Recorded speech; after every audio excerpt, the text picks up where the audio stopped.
In 1839, a leather-bound ledger surfaced in a South Carolina probate office, and then vanished. It listed the sale of enslaved children. But next to their names were two impossible words, written again and again in tight, trembling ink. White. Unremarkable. The children were described as pale. Their eyes were blue. Their hair was light enough to catch the sun. And every single one of them was sold, not as enslaved, but as freeborn white orphans. No explanations. No family names. No origin. Only a final note written in the margin. They must not remain. Ashcombe County no longer exists. It was absorbed into neighboring districts after the Civil War, its courthouse burned, its church records misplaced, its cemetery plowed under and replanted with cotton. But in the early 1800s, Ashcombe was a closed place. Dense pine forests, swamp-fed rivers that swallowed sound. A town where the church bell rang even when no one pulled the rope. Ashcombe's economy was built on human inventory, but not all inventory was meant to be seen. Plantation journals from the region, those that survived, contain unsettling marginal notes. Child born wrong. Too light. Eyes watching. These entries were not complaints. They were warnings. Between 1809 and 1824, midwives in Ashcombe began recording anomalies. Children born to enslaved mothers, yet emerging with skin untouched by melanin. Hair pale as wheat. Eyes like river glass. The births were rare, but consistent. And every time, the same procedure followed. The child was taken, not by overseers, not by masters, but by men from the church. They arrived before the umbilical cord cooled. They carried linen wraps embroidered with the sigil of St. Aloan's Mission, a religious institution officially dedicated to orphans and spiritual reclamation. The mothers were told the same lie. The child will be baptized white and spared. Then they were warned never to speak of it again. Those who did stopped appearing in the fields. St. Aloan sat 3 miles beyond town, half swallowed by cypress and fog. Officially, it was an orphanage. Unofficially, no child ever left in the company of kin. Local folklore spoke of children who entered and came out changed. Their accents altered, their memories scrubbed, their names erased. Inside, records were kept with surgical precision. Children were renamed. Birthplaces rewritten. Skin tone documented like a defect. One recovered ledger describes a classification system. Type 1, fully passable. Type 2, eye color risk. Type 3, emotional instability. Only Type 1 children were sold. The rest? There is no documentation of what happened to them. But there is a sermon transcript from 1817, delivered by Reverend Caleb Morcant, head of St. Aloan's. God buries his mistakes beneath obedience, and he rewards those who help him forget. By 1815, discreet notices began appearing in church circulars across South Carolina and Georgia. Not advertisements, invitations. An opportunity for the God-fearing household unable to conceive. Children of uncertain providence, baptized clean. No questions, no inheritance disputes. The children were expensive. Too expensive for charity. Cheap enough to invite suspicion. They came with forged birth certificates, church blessings, and a single instruction spoken quietly by the men of St. Aloan's. Do not look back. Families who adopted them often described the same initial sensation. A profound relief, followed by unease. The children were quiet, attentive, unnaturally observant. They did not cry when taken from the mission. They did not ask about their mothers. And they never spoke of dreams.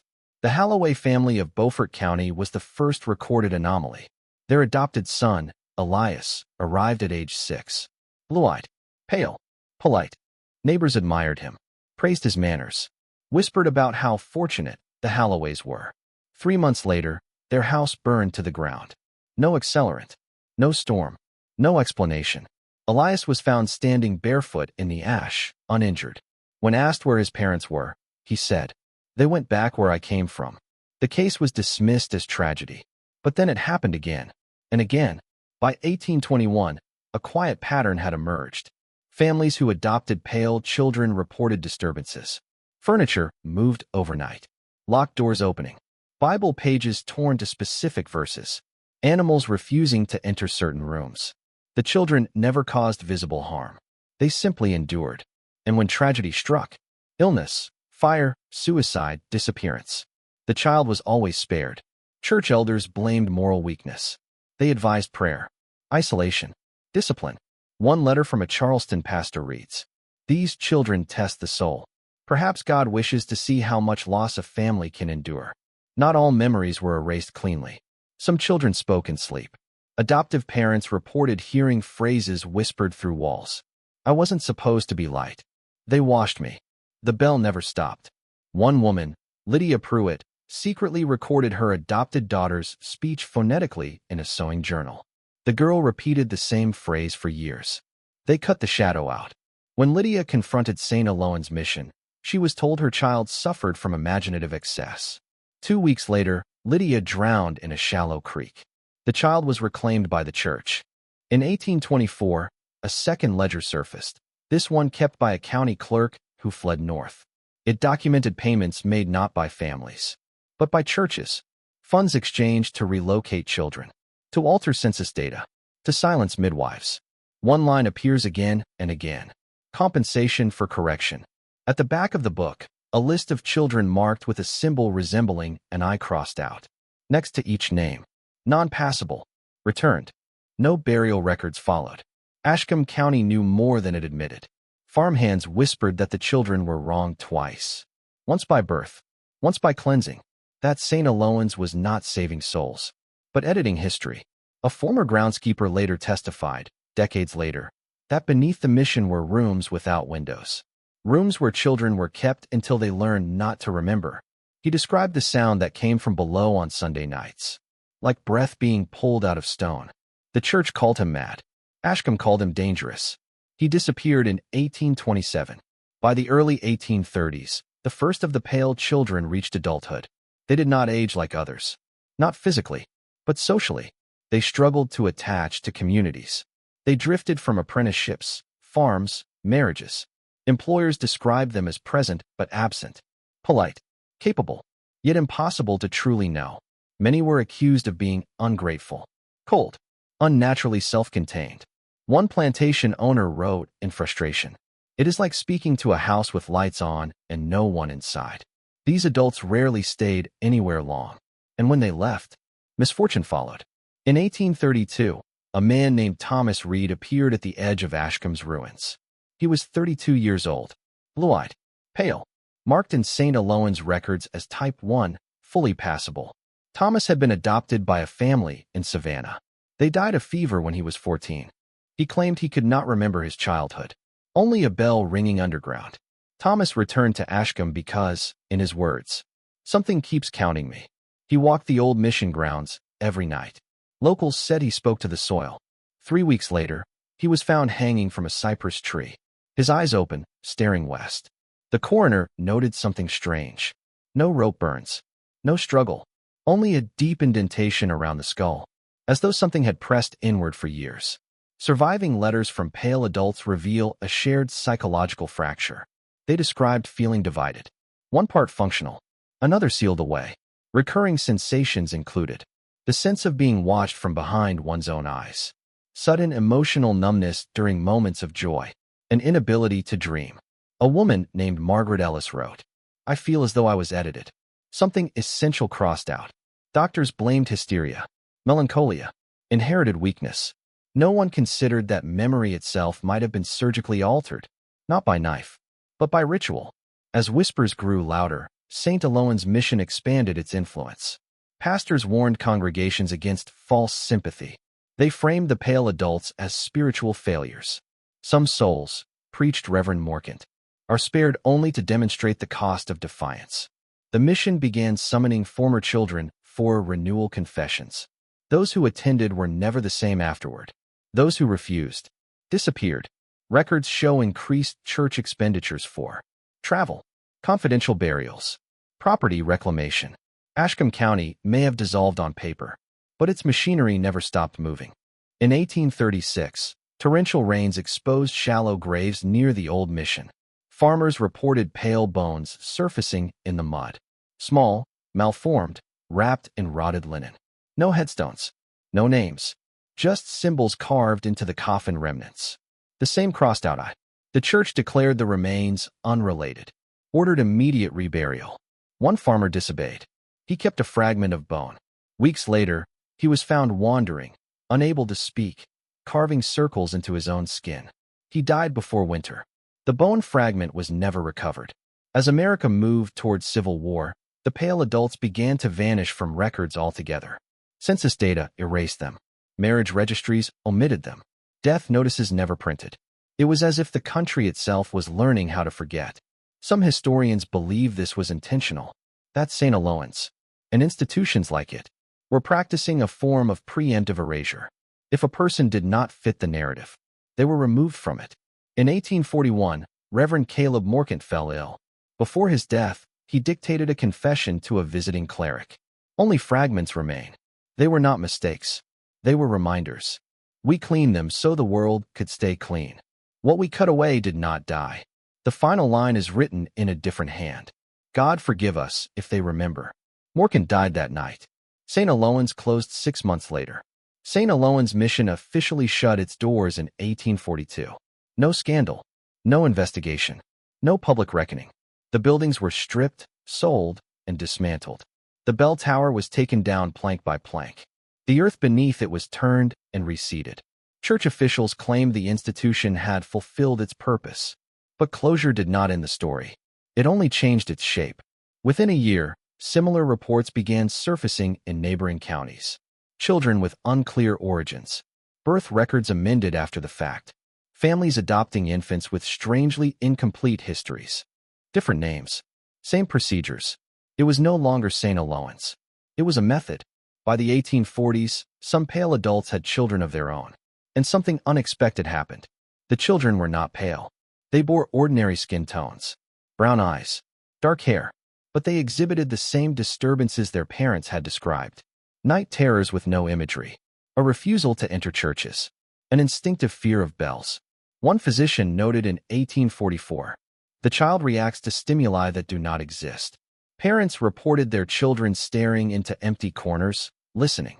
When asked what they heard, they replied, counting. The crossed-out eye resurfaced. Carved into fence posts. Scratched into school desks. Found burned into the pages of Bibles. No one claimed responsibility. Those who recognized the symbol, former Ashcombe residents, aging clergy, reacted with immediate fear. One elderly woman reportedly fainted upon seeing it. When revived, she said only, they promised it wouldn't look back. In 1846, a federal census auditor named Samuel Greaves flagged an irregularity. Entire population clusters were statistically impossible. Too many births. Too few deaths. People appearing in records without origins. Then vanishing without explanation. Greaves traced the pattern south. To old mission lands. To defunct churches. To counties that no longer officially existed. His final letter to his supervisor states, it is not slavery alone that has been miscounted. It is personhood.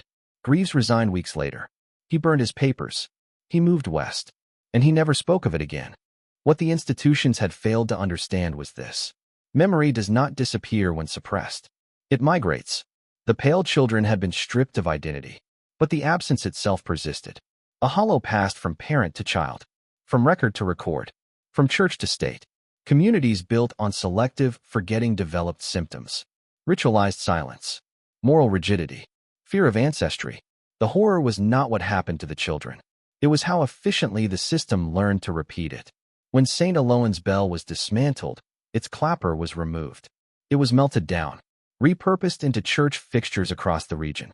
Pews, door handles, offering plates, pieces of the bell, once rung to summon children underground, were distributed quietly into everyday worship. A minister later wrote, sometimes the door hums when no one touches it. There are no monuments to Ashcombe County. No textbooks reference St. Aloans' mission. No official archive lists the pale children. Because the story challenges a comforting lie. That atrocities require chaos. That horror is always loud. That evil announces itself. This one wore vestments, kept books, filed paperwork, and when it was done, it taught the nation how to forget cleanly. By the late 19th century, the American South was rebuilding its story. New courthouses, new churches, new language. But the architecture of forgetting remained intact. Counties like Ashcombe were erased not because they failed, but because they succeeded too quietly. They proved something dangerous, that a society could commit moral violence without leaving bodies in the street, without screams, without resistance strong enough to be remembered. The pale children were not anomalies. They were evidence, and evidence must always be managed. In 1893, a historian named Clara Whitfield attempted to document church-run orphanages operating before the Civil War. Her notes describe repeated obstruction, records lost, basements sealed, clergy refusing interviews. She wrote, "These institutions behave like organisms protecting a wound." Whitfield reached South Carolina in the fall. Her final entry mentions a rural parish built on former mission land. She never published her findings. Her papers were returned to her family, with entire sections missing. No explanation was given. In the early 1900s, descendants of the pale children began reporting the same sensations, even without knowing their lineage. A persistent feeling of dislocation, anxiety without object, an inherited shame with no source. Some described an aversion to mirrors, others an inability to tolerate church interiors. One man wrote in 1912, "I feel as though my life was approved by someone else before I lived it." Psychology had no framework for this. History offered no answers. So the symptoms were privatized, internalized, passed down. In 1931, during road expansion near the former Ashcombe region, workers unearthed a sealed chamber. Inside were remnants of children's clothing, fragments of ledgers, and a rusted bell clapper, never melted down. The site was quietly reburied, classified as non-essential. One worker later told his grandson, "It felt like we interrupted something mid-thought." The road was completed. Traffic passed over it daily. No marker was installed. The pale children were not sold as white. They were sold as erasable, as proof that identity could be edited, that memory could be outsourced, that trauma could be made invisible if processed early enough.